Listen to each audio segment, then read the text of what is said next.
The big deal energy is it allows you to kind of surround yourself in a feeling of capability, but in a way where you really believe it. And if no one else does, it's not your problem. You're listening to Make Some Noise podcast, episode number 392 with guest Erin King.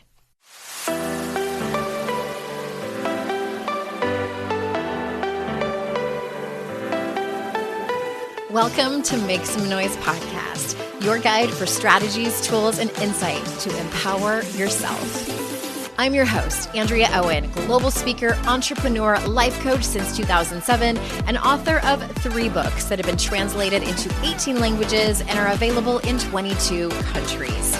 Each week, I'll bring you a guest or a lesson that will help you maximize unshakable confidence, master resilience, and make some noise in your life. You ready? Let's go. Hey there, everyone. Welcome to another episode of the podcast. I'm so glad that you're here. So glad. I wanted to remind you that next month in July, I'm doing a free webinar/workshop. I feel like it's going to be more workshop-y. I like it when you all can come to things and not just listen to me talk. Like, I want you to actively participate in changing your life, shifting your life. Changing your life is a little dramatic. Shifting your life, learning new things, gaining insight and self-awareness to some things maybe that you want to change, that you want to do better in your life. So it's coming up on July 29th, and it's for people who have pre-ordered my book, Make Some Noise. If you have not pre-ordered it, head over to andreaowen.com/noise. Or if you already did and you're thinking, how do I get all these awesome bonuses, Andrea, that you speak of? andreaowen.com/MSN, acronym for Make Some Noise, and you can fill out the little form there and get all your bonuses. So the webinar is called Make Some Noise, Define Your Personal Power to Get More of What You Want. I was going to sing it, but I will spare you. I will spare you that. So again, andreaowen.com/noise to find out and pick where you want to grab the book, which I'm so excited for you to read. And then andreaowen.com/MSN if you have already purchased it, whether it's audiobook, ebook, or print, and grab your bonuses. One quick thing also, I know that I've been repeating it on every podcast intro. If you're not following me on TikTok, it's super fun. They're super short, quick videos. Sometimes I'm funny. I try to be.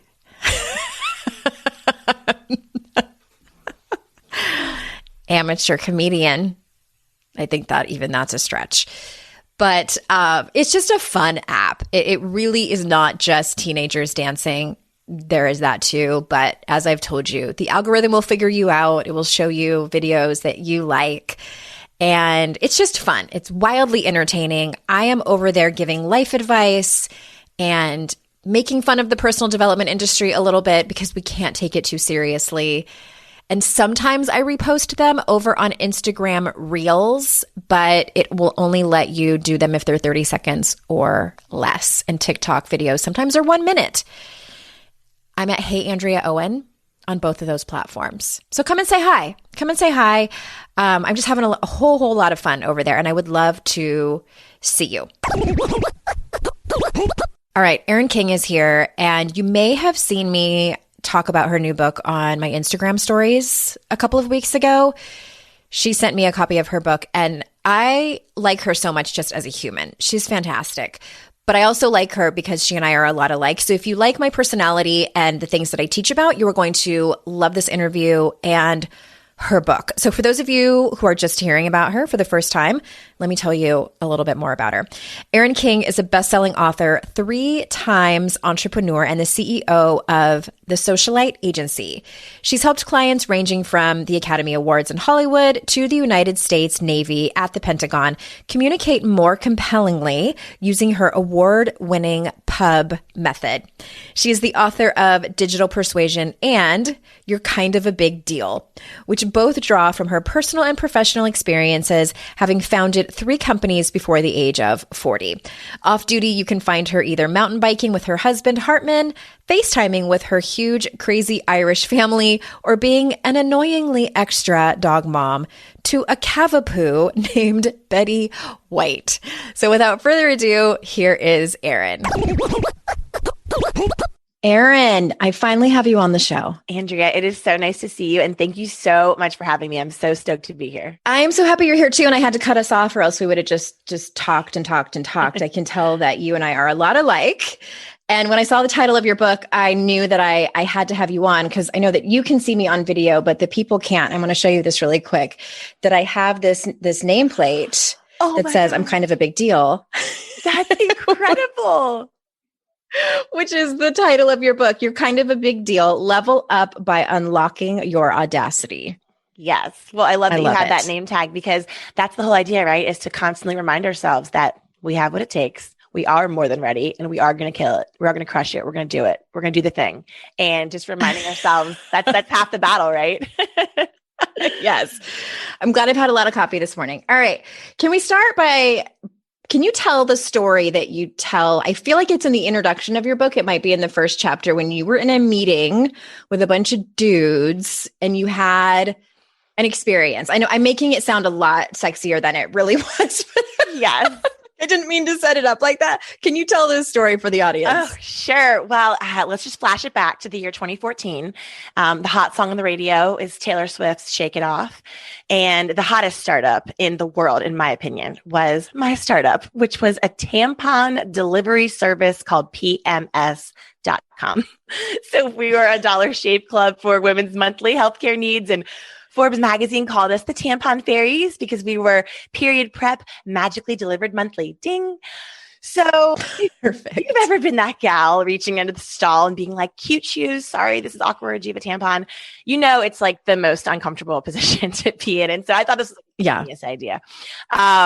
Turns out, no, it's not. Most women just get them at the grocery store like a responsible adult. It's not that big of a deal. So the story is before PMS.com, flashing it back to prior to that, where I was raising capital from basically a long boardroom full of Newport Beach alpha bros, the crossfitting, Ferrari driving, super tan dudes, and holding up a tampon, talking things like absorbencies and flow, all kinds of sexy nouns like blood and cramps. And they ended up backing me on this venture, a 7-figure raise for the venture. And you know, when I was pitching it, they all looked super grossed out and like they were going to throw up and like vomit their sashimi lunch all over the beautiful, you know, conference table. And I remember just like the sweat going down my Spanx and being like, what am I doing? And I just like lost all focus. I was like, I'm going to crumble. I cannot do this. I was shaking. And one of the guys grabbed one of the tampons and he threw it at one of the other guys and was like, I dare you to open one, dude. And he was like, I dare you. And all of a sudden this tampon hot potato game broke out in the middle of my very important investor pitch. And I remember just thinking to myself, like, this never happens on Shark Tank. Like, what is happening? You know? No, that happens in 5th grade sex ed classes. Totally. And in that moment, like, instead of completely just falling apart, I remember thinking to myself, like, why are dudes so good at just making light of a situation? They just don't take it so seriously. They're not afraid of looking stupid or gross. They don't care if it's inappropriate. They just go for it and they do them. And I call it like a duditude. You know, they just kind of really do it. And in that moment, I was like, you know what, screw it. I have the right to be here just like they do. And I kept doing the pitch and they backed me on the venture. And it was 18 months of a lot of learning about FDA regulations and Chinese shipping policies and PR and marketing and sales and e-commerce and all the things. And ultimately 18 months later, I had to go back into that boardroom and I had to eat a shit sandwich because not only were we not the next Dollar Shave Club, but I didn't even get them any return on their investment. So it was the pretty much darkest, lowest, biggest failure of my career. I started like losing all my hair in the shower and stopped getting my period and was like, you're such a fucking loser. What's wrong with you? Like, this was so stupid. And there was at one point where I just realized that, you know, in our darkest, deepest moments, our rock bottom moments, and I've read yours from your books and we've all had that moment. Mine was I had $100 cell phone bill that came in and I had been featured in Forbes and I couldn't pay a $100 cell phone bill after all of the work and, all the different jobs. And it's been like 13 years of busting my ass. And I'm like, I can't pay a cell phone bill. Are you kidding me? And that was rock bottom for me. In that moment, I discovered what we often do in our shittiest failures, which is that my superpower was revealed in that dark hour, because PMS.com, the company, was a disaster, but PMS.com, the community, was the internet's largest place where women on Facebook were coming together and sharing brownie recipes and memes and jokes and studies, and women were coming together and really connecting. There were millions and millions of conversations. And so I was like, I'm a shitty CEO, but I did manage to build this vibrant social community. So maybe that's what I'm supposed to do with the world. And that discovery and that failure led to starting with one client at my kitchen table. And over the last 10 years, working with some of the world's biggest brands, everyone from the Oscars in Hollywood to the United States Navy, helping them build social media communities. So that was kind of my third time was a charm venture, because I had some stuff before PMS.com too that I tried. But it took a lot of rounds. It was painful, a lot of debt, a lot of crying, a lot of failure. But if you're in a season right now where you're like out of excuses and you're just looking at yourself in the mirror, like maybe it's you, look really hard, because that's where you'll find the thing that ultimately will propel you to where I am now, which is writing books and coaching and teaching, and my finances are stabilized and my confidence is back, and I'm not crying in the bathroom and eating too much, too many peanut butter cups from Trader Joe's or too much wine. I'm just, able to sort of help the world with what I know how to do, but I only discovered it by falling flat on my friggin' face. So that's the PMS story. Mm-hmm. I love that story for a couple of reasons. And I don't want to step over the part where because I see myself in that meeting, and I feel like you're a more composed, maybe professional person, especially in my 20s. I would have lost my shit when the guy started throwing tampons. I would have gotten so angry and called them immature and stupid. Who knows? I might have been able to hold my composure, especially when, 7 figures of VC was on the line. I want to just acknowledge not only the confidence that you had, but the ability to pivot and sort of, and just say like, why not me? Why not me, that I can show up and ask for, just kind of meet them where they're at, for lack of a better expression, meet them where they're at. So I guess my question is, were you born with that kind of confidence, or was that a learned type of thing? Like, what was going through your mind at that moment? Like, what else? People do ask me that question. They're like, how did you get that level of confidence? And my cousins used to call me delusionally confident as a child, which I'm pretty sure is a backhanded. I love that term. I use it. You do? I'm pretty sure it's a backhanded compliment. I'm not sure it's like the nicest thing to say to someone. Like, why do you think you're so great when you're not? But I don't know. The part of the story I forgot to tell you is that I grabbed the tampon out of his hand and used it as a microphone for the rest of the presentation. And a pointer. So that's the part of the story. I messed up the story, but that's the part that was kind of like the game changer. But for me, it was like, I guess looking at a situation and just thinking to yourself, okay, there are like literally 3 options right now. You're either going to, somehow become some superhero and rise above and become perfectly polished, which is impossible, right? Option number 2 is you're just going to crumble and cry and run out of the room. Or option number 3 is you're going to improv this shit. You're going to yes and you're going to grab the tampon. You're going to, like you said, meet them where they are, and you are going to just not take it so seriously and do your dang best. Because the thing is, I feel like as women, a lot of us, we put in the work. We put in the work to be there. I mean, I had like worked so hard on the idea and the concept and the deck. And when you've put in like 100 hours working on something, you deserve to get that damn presentation, whether they're listening or not. You deserve to be at that table. You deserve to have your voice be heard because you've earned it. So I think that the key is not like being born with something, or reading so many Pinterest glittery coffee cup mugs or incredible books like yours, maybe, but maybe the whole idea is just to know that you've put in the work, you do have what it takes, and that, you're not curing cancer.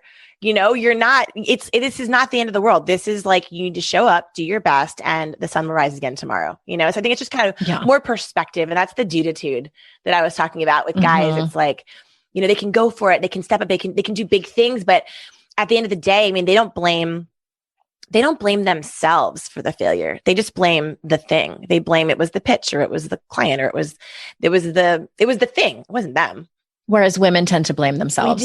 We do. So I think embracing a dude-itude, which is mimicking the positive parts of otherwise toxic masculinity, I think sometimes can be a little dose of just helping us get over that hurdle.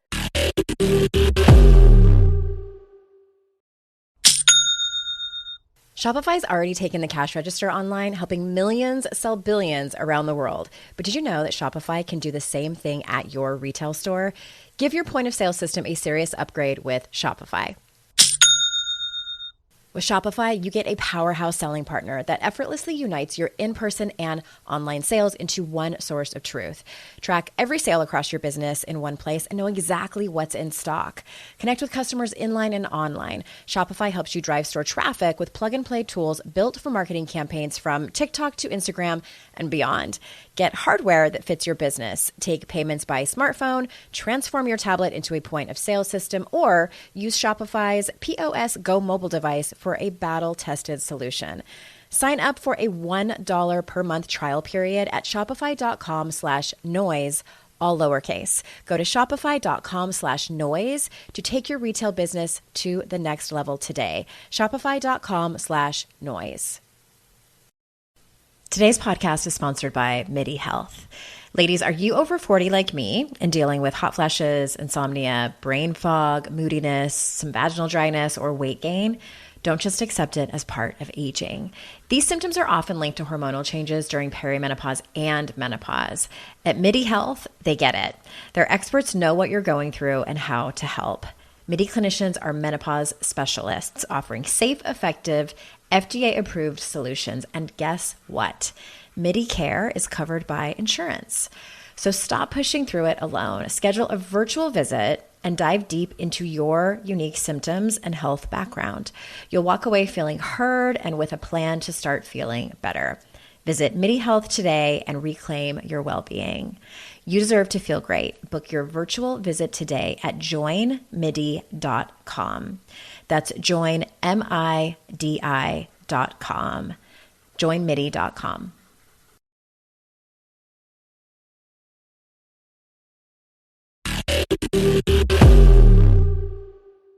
I love that. That's a great example of take what you want and leave the rest with toxic masculinity. Right? I've talked about on the show my mild obsession with Cha Cha de Gregorio from the movie Grease. I think that she's such a forgotten character and just doesn't get enough credit. And symbolically, like, her confidence is just off the charts, telling people that she just met that she's the best dancer at her school, snatching the trophy from the teacher and waving it around. Like, she doesn't give a shit. And I often ask myself, like, what would Cha Cha do? I was corresponding with this guy. It was this loan thing. And I was actually had a conversation with my husband about it because the way he would correspond with me via email was so incredibly different than the way that I correspond with my colleagues and friends that are women. He sent me an email and it was like Andrea with a colon. And it was like, and he had told me he was going to send me this list of paperwork that he needed. And he just listed it out. No, like, here's a list of things I need, or like, I hope this email finds you well. None of that. Yes. It was just a list. Yes. And he didn't even say like, kind regards, Daniel. No, it was just, and it struck me that day for some reason. And I just thought to myself, what if I could, like, the amount of time I would save just by switching up my emails. And anyway, I could go on and on with how we are, but I love that you focused on that, the perspective of having choices. I think in many, many situations, we have choices. We can either bet on ourselves or not. Mm-hmm. And if you think about it, I just have really come to the conclusion now in my mid-40s where I think to myself, there are very few people who are going to bet on me. The list is short. Yeah. It's my closest family and friends. Yeah. Because people are too busy worrying about themselves. I have to bet on myself. I have to. Yeah. And that's what it sounds like you do too in those moments. Do your friends and family always bet on you? There's been moments where they haven't, like when my whole life fell apart and I was telling everybody that I was going to become a life coach. They were like, are you sure? Are you sure you're going to change careers right now? But but I find being underestimated highly motivating. Yeah. Yeah. Elwood syndrome. I love a good Elwood syndrome. I really do. I love that so much. And, I was asking you because, my friends and family, they shoot me so straight, and they, of course, they love me. They back me. My sister's actually here visiting me. I have not seen her since 2019. So I'm thrilled. My family's coming on Wednesday. Like, we're all super tight. We're like, I'm so lucky. I'm so blessed. I love my people. And you are never a prophet in your own land. You know what I'm saying? So every time, like, even at Christmas, my family will be like, well, this is our son. He works for Google. This is our daughter. She works for the Knot. And then there's Erin, the oldest. She like writes books, but like is on Twitter. Like, we don't, they tell them what you do, honey. Tell them what funny you do. videos on the internet. Yeah. And so I think if you sit around, even with the most supportive family and friends, if you sit around waiting for someone to authorize or justify or green light that what you do matters, you are going to be waiting forever and ever. Amen. So I think we do have 100%. To authorize ourselves ASAP. And I don't know about you, but it's almost like there's almost like a gateway authorization that has to take place, like that initial like gateway drug where you really bet on yourself that one time and you're so scared and you're so terrified. Mm-hmm. And then you wait for the world to end and everything to collapse and everything to fall apart. And you open your eyes from squinting and you're like, huh? Everyone's fine. This is okay. This is cool. And then all of a sudden you open up this whole other realm and you realize the possibilities are literally endless. And that's when it's exciting. That is. And I don't think that people have to have that big monumental moment. It happens to some people, but even like the smaller moments can be amazing too. Okay. Let me move on to these other questions that I have, because we'll go off on tangents. So where do you look for answers and get unstuck when you find yourself at a personal or professional crossroads? Or did we already answer that? Is there more tips you have? Well, in terms of getting unstuck, I mean, just like you, I'm a voracious reader and I am just constantly looking around for the grittiest gals that I know, the grittiest women in my life who just seem to know what to say or know what to do. And there's a chapter in my new book, I say, it's called Caping Up So You Don't Cop Out. And it's about borrowing other women's capes, borrowing other women's superpowers until you can find your own. And it's not fake it till you make it. And it's not being yourself. And it's just channeling, like, we all have that friend that knows just what to do in that one situation, whether it's a sales opportunity or fundraising opportunity or dating. We all have that one gal where you're like, she would just know exactly what to do. And you just use it as a starting point just to get you out of the rut, just like a little push out of the mud. And then you're off to the races and you can let yourself shine through and channel through. But oftentimes it's just getting started out of that rut where I will just turn around me and say, who would know what to do right now? And I just borrow that superpower. I really do. I love that. I have, I wrote about this in my book too. Have you ever heard of the imaginary board of directors exercise? No. Let's hear it. Okay. So this is from my friend and colleague, Susan Hyatt, had us do this exercise. And I knew I had to tell everybody about it because I found it so helpful. And now it's a screensaver on my computer. So you basically just make a list of, like, if you could have a board of directors, who would be on it? And it doesn't have to be women. Mine is all women, but not necessarily. And they can be characters from a movie like Cha Cha de Gregorio, or they can be real people like Michelle Obama, Ruth Bader Ginsburg. And you have that handy. You either, put it on your phone as your screensaver or your computer, or, you can even, print them out and put them on your wall somewhere where you see them. So you are reminded of the attributes that these people have. And I look at that similarly to what you were talking about, these people in your life that have, the one person that knows just what to do. I love that so much. So I've heard about creating your own board of directors before, but I love the fact that you're actually tangibly making them within eyesight, eye view. I have a friend, his name's James Taylor, funny enough. And we were talking about goal setting. And he's one of the people that he's a guy, obviously, but I would channel him when it comes to systems and goals, because he's just like a methodical, one of those who just the time blocking in the planner. And you're just like, how? He was talking about goal setting. And I'm like, I'm a Post-it girl. I have my Post-its all over the place. I have my cheerleader Post-it notes, my Go Girl Post-it notes. I have my to-dos. My whole life is just a sea of just Post-its everywhere. And he was like, well, what's the biggest goal that you have right now? Like, what's the biggest, scariest one? And I was like, oh my God, launching my new book. He's like, where is that Post-it note right now? Like, where is it physically in your space? And I looked and it was like the furthest Post-it note away from my desk. He was like, you need to make your biggest, scariest, hairiest Post-it note within arm's reach physically to where you're sitting every day, so that you know that you can actually touch it. And there's this like physical sense of like anchoring on like the goal or the people, or just bringing it out of our minds and out of our just awareness into like the physical space that I think, to your point, just pours gasoline on igniting that manifestation in a way that is so powerful. That's incredibly symbolic. I love that. I put money in various places And it's, sometimes there's $20 bills, but it's mostly like tens. I use them for bookmarks and things like that. Yeah. And it's to remind me, I don't remember where I heard that from. I don't remember if it was Jen Sincero's book or another money book, that just to remind you that it's everywhere and that it's within your reach and it's there when you need it. Oh, that's so good. I love that so much. Talk to us about Audacity. So what does Audacity mean to you? Because I know that that's like a buzzword among like millennials and Gen Z right now, and it's in the subtitle of your book. So tell us what you mean by that. There were a lot of books written about confidence. So I was like, what's like the next step from confidence? What's like the sassier, older, bolder cousin of confidence? And I was looking at different, you and I both love language, and I was looking at different words, and audacity is one of those words people are like, oh, the audacity to do this. And it always sounds kind of negative. But when you read the definition, it's kind of cool. I mean, it's daring boldly, daring greatly, which is very sexy and romantic and Brene Brown and everything. And we're all like, yes, we all love to dare greatly. But then there's a caveat. It says, even if it might shock or even offend. And that's when the brakes screech and everyone's like, ooh, well, this is like a cancel culture space. We don't want to offend anybody. We don't want to like shock anybody. Like, we like the sexy, daring greatly part, but not the like caveat that may come with it. When you think about the greatest, and especially for women, to your point. Yes. And as women, like shocking and offending, like we're just not allowed. We're not allowed to really do that. And so this book is about how do you unlock what I call your big deal energy, which is the ticket to being able to operate in that audacious space. Because anything you are doing that is big and juicy and sexy and exciting and massive, even if it's a small thing, but it feels big to you, it is going to take a certain level of audacity, because when you're taking big actions, you are going to elicit big reactions.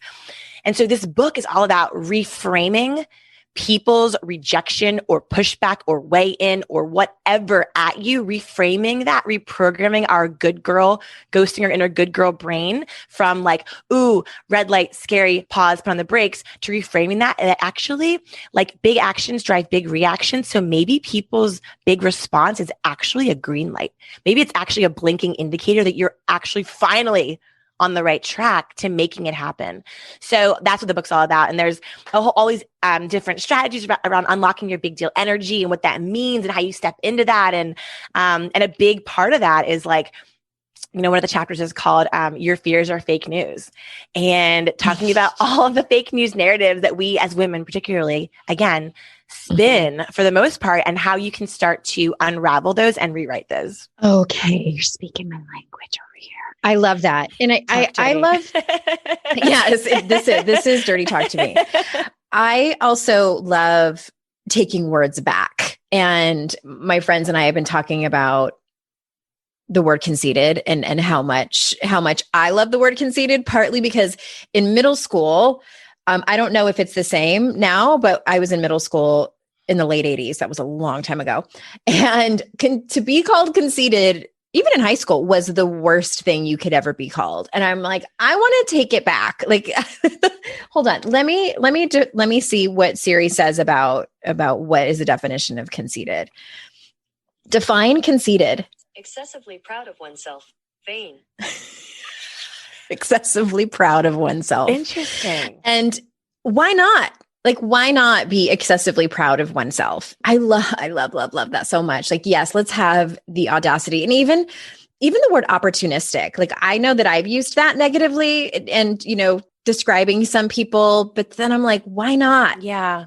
Attention whores, opportunistic, conceited, audacity. Yeah. Okay. So I love where you're going with this, because all of these words I think they are ways of external forces, tribes, society's way of trying to throw off a movement that makes them feel uncomfortable, that makes them feel, I think that their reactions to us using these labels and this language, their reactions are really just reflections of how what we're doing is making them feel.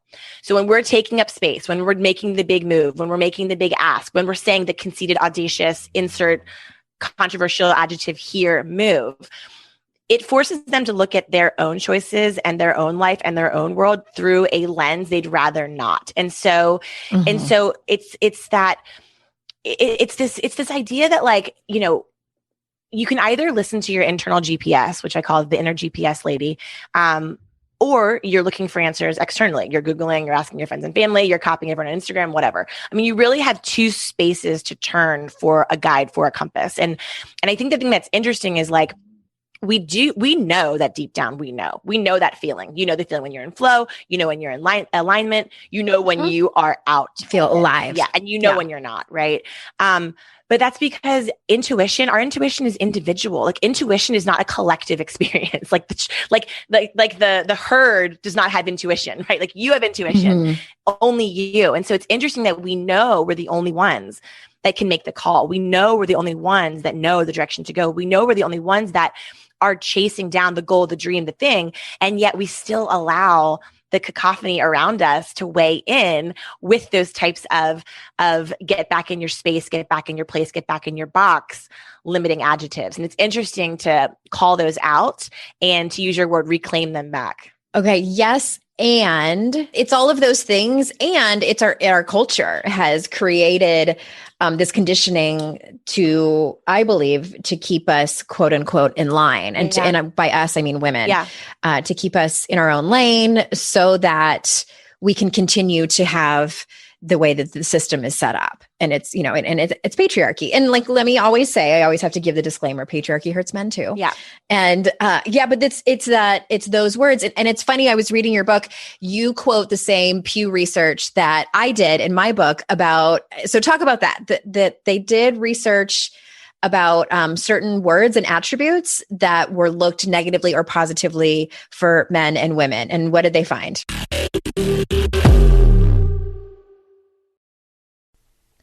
It's hard to find a great mentor who can help me level up. My dream mentor, Shonda Rhimes. So I was really excited when I heard she has a class on Masterclass. With Masterclass, you can learn from the best to become your best. Masterclass is the only streaming platform where you can learn and grow with over 200 plus of the world's best. For just $10 a month, an annual membership with Masterclass gets you unlimited access to every instructor.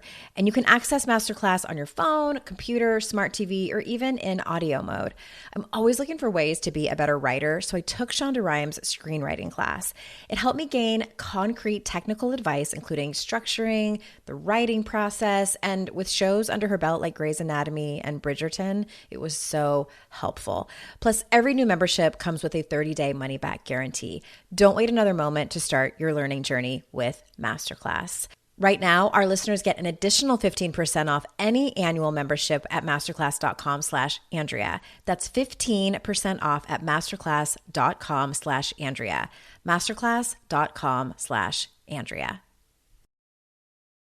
You know when you're listening to a song on the radio and you get the profound feeling that the song playing was written about you?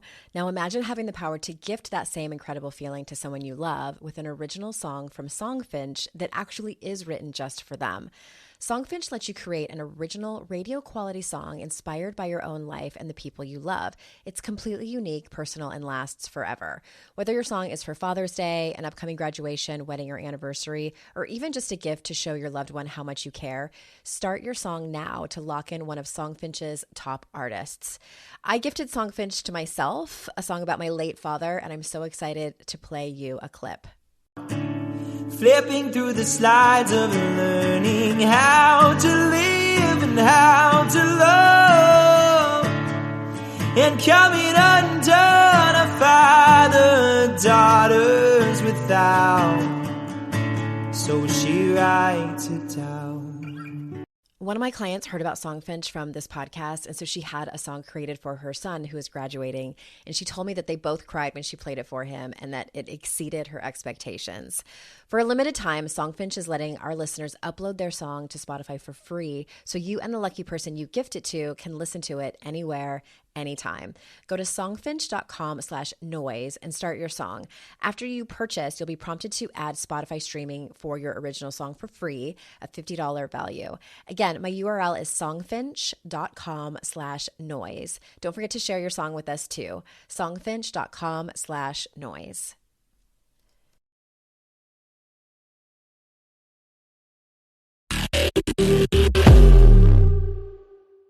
Oh gosh, that was insane. So for your new book, you quoted this one?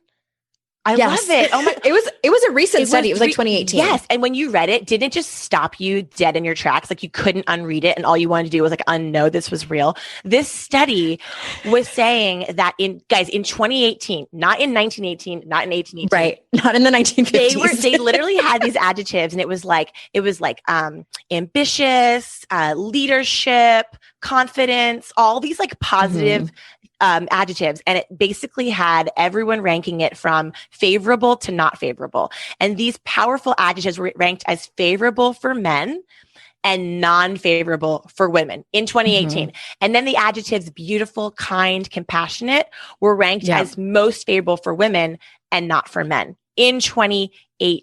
Yeah. And it was the word powerful was the one that hit me the hardest. Totally. And it wasn't like, there was no neutral ranking. It wasn't that people were kind of on the fence. It was a hard no. It was a hard no when it came to power for women in 2018. And it was a large study. It was like 8,000 people or something that they asked across all demographics, all ages across the United States, all different regions.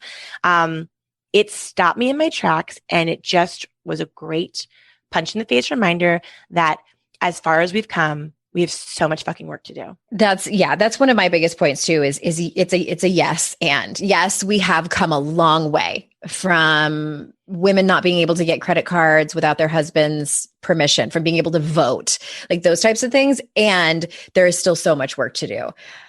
Okay. So how can a woman activate their audacity? Like, what tips do you have, whether it's in their personal life or their professional life?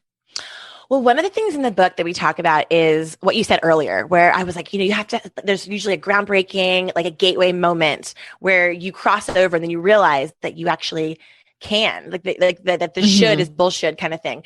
And you totally pointed that out. And that is exactly what the book is about, is that we do these little exercises throughout the book. It's called the Big Deal Diary. And there's these little challenges throughout the book where you just try small, audacious moments just to see what's going to happen.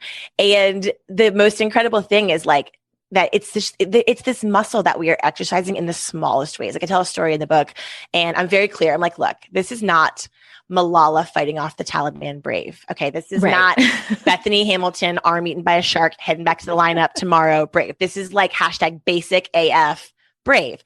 And a lot of us only really get medium brave opportunities. Not all of us get stand off the Taliban moments to see what we're made of, So there is a whole part in the book where I talk about the fact that I'm a speaker like you, and I was doing a lot of corporate gigs for a long time, and I was wearing these high heels, and I hate heels because I walk like a toddler and like I'm going to fall. They hurt. My dogs are barking like 20 minutes in. And so I always wear sneaks to the performance, carry the heels. The minute I get off, reverse, you breathe, you sigh, you're like, why? Who invented these heels? And I know SJP had us all convinced, Sex and the City, that it was like the answer with the Manolos. False. I disagree. So anyway, so I was backstage and I was just like staring at my heels. I'm like, I don't want to put you on. I hate you. And my friend Brian Fanzo, who's amazing, had a challenge on social media. And he said, I want everyone to just step into one small, brave moment today and tell me what it was.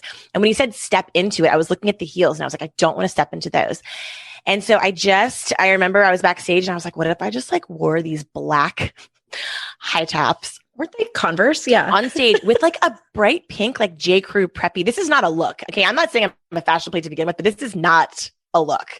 And it was a professional, financial, mostly male crowd. And they're so judgy about your outfit. And you're already a woman under 40. They already don't want to like you, whatever. So I'm like, I'm doing it. So I just wore the sneakers out on stage. And it sounds so dumb, but I was so nervous. Like I was just like, this is not okay. You can't do this. Well, I ran out on the stage and it was crazy. I was sweating through my Spanx. I was upper lip sweat. There's a trend here. I'm a sweater. And I was just dying. And it was the craziest thing because I ran out on stage. I could like lay down and jump around.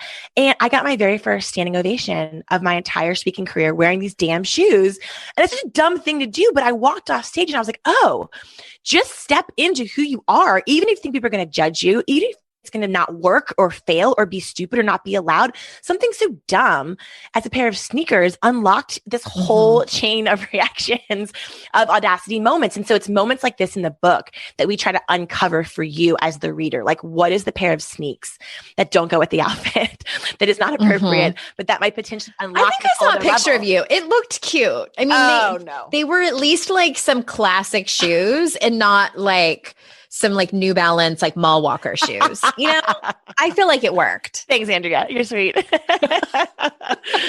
oh my gosh. Yeah. Well, Mel Robbins has made a speaking career, a very good one at that, wearing tennis shoes on stage. So. That's true. But hers are like sparkly and cute, and they have the long yeah, she rocks it for sure. It's a mood for sure. Mood.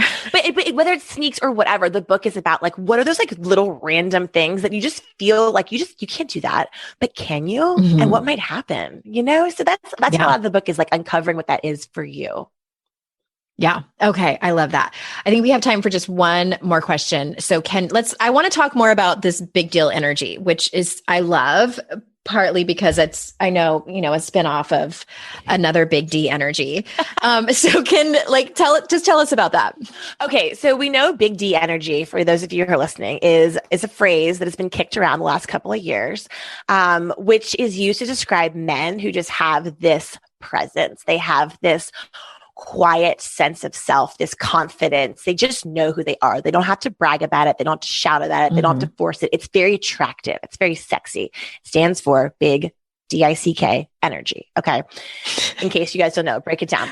So big deal energy is the feminine version of that. It is unlocking that sense of, I do know I deserve to be here. I will take up space. I don't have to necessarily shout about it and shove about it and be a foghorn about it, but I know I have what it takes, and everyone around me is going to know too. It's a different approach of tackling the toughest crossroads, the highest stakes scenarios, even just to get unstuck, little everyday moments like the sneaks that we're talking about. It's finding out ways to unlock that sense of deep self-confidence to the point of audacity, in a way that does not involve learning more and doing more and being more and all the moreness. It's more about unlocking and doing less. It's caring a little bit less, responding a little bit less, worrying a little bit less. It's a reduction versus an addition type of strategy. And in the book, it's, I always say like the worst advice anyone could ever give, ever. The most ridiculous advice ever is just don't care what anyone thinks about you. It's like, that is insane. Okay. We would never post on social media if we didn't care what anyone thought about us, first of all. Number two, people who don't care what they think about them are narcissists and psychos and sociopaths. That's true. I'm like, not kidding. That's true. Like, of course you're going to care because you're a human and you want the people that you love to love your thing, and you have empathy and yes. Okay. So what audacity is about is finding the comfortable place for you where, when it really comes down to it, being heard, taking the stand, quitting the people pleasing, authorizing yourself, doing the damn thing when the stakes are the highest, it's about caring more what you think about your decision than what everyone else thinks, and how you can do that incrementally in a way that doesn't feel undoable and idealistic, but feels very like, today, here's the thing we're going to try. The big deal energy is, it allows you to kind of surround yourself in a feeling of capability, but in a way where you really believe it. And if no one else does, it's not your problem. Right. And that goes back to betting on yourself. Totally. And it's full circle. Yeah, full circle. You did it, Andrea. Is this your first podcast? Because I think you have 400 episodes of professionalism under your belt.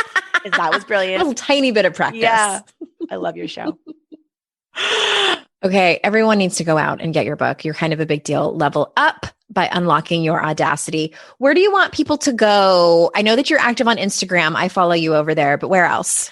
I'm in the club these days. Are you up in that club, the clubhouse? Are you doing it? I am up in the club, but I don't see a lot of my people there because I talk to people who aren't entrepreneurs, and I feel like Clubhouse is a lot of entrepreneurs. Yeah, it is a lot of entrepreneurs. That's for sure. So if people are entrepreneurs listening to this, go follow you on Clubhouse. Yeah. And if not, I'm on Instagram, or erinking.com is all the things, all the podcasting and the courses and the community and the love notes and all the things. And I'm going to be on your show later this year. Yes, I cannot wait. Talking about my book. Cannot wait. We have so much to talk about. We're going to make some noise. We are going to make some noise over there. Everyone, thank you so much for being here. how valuable I know that your time is. And remember, it's our life's journey to make ourselves better humans and our life's responsibility to make the world a better place. Bye, everybody.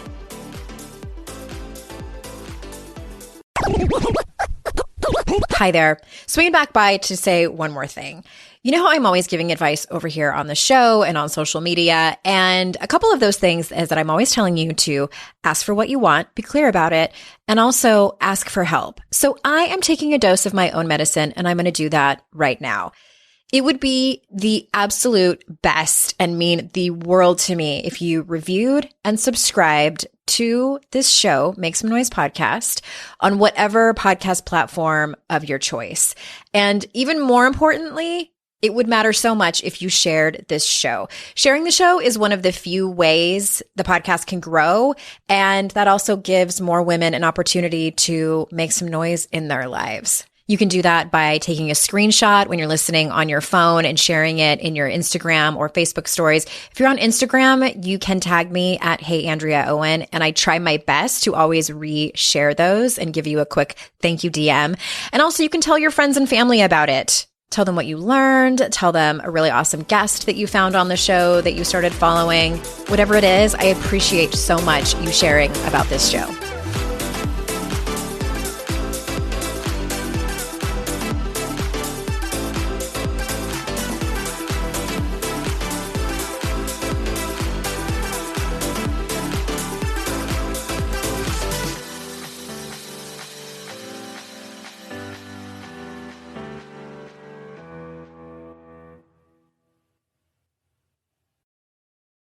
I'd like to introduce you to the Minimalist Moms podcast. It's hard enough being a mom, and the last thing you need is stress from too much stuff and an overcrowded schedule. For too long, I lived with the mindset that bigger was better, and the more I added to my life, instead of feeling better, I felt overwhelmed. It was time for a radical new mindset. Less is more. I'm not into extremes. I didn't throw everything away. My brand of minimalism is more about adding than subtracting. Get rid of the excess to make room for what you love. In other words, it's about living life with purpose. I hope you'll listen in, and my guest and myself can inspire you to think more and do with less. The Minimalist Moms podcast, available wherever you listen to podcasts.